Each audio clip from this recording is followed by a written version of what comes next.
ہمیں جس نے خود پار لگانا ہے،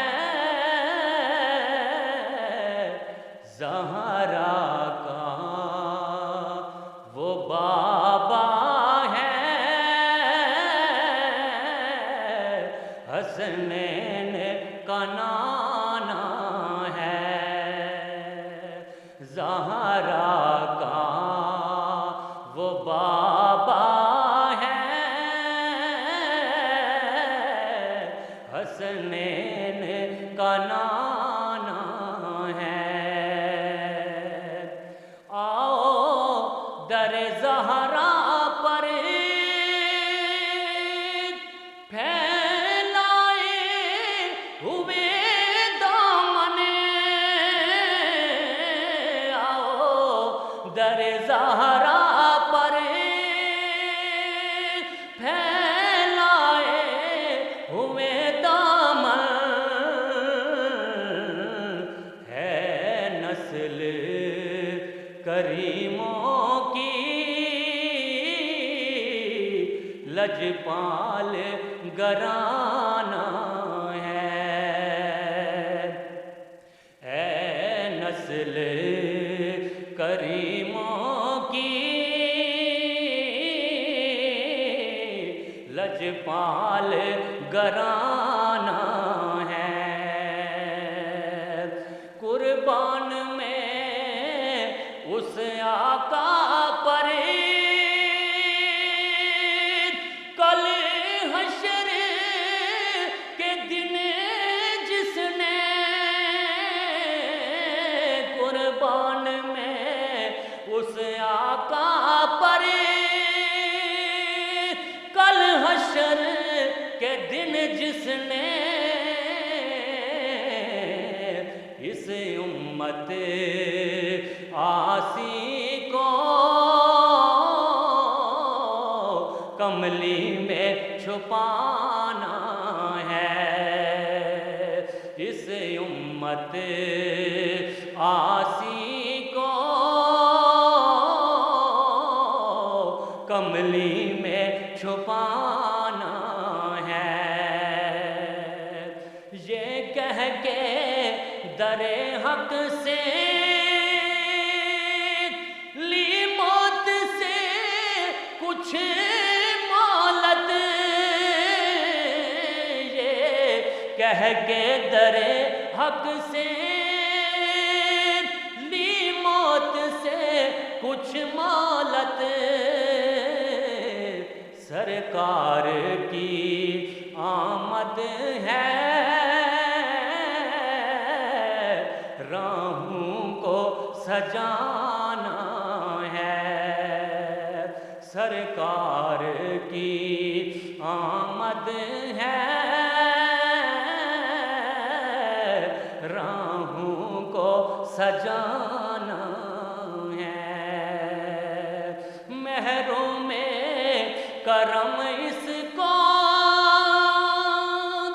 رکھیے نام سرے محروں میں کرم اس کو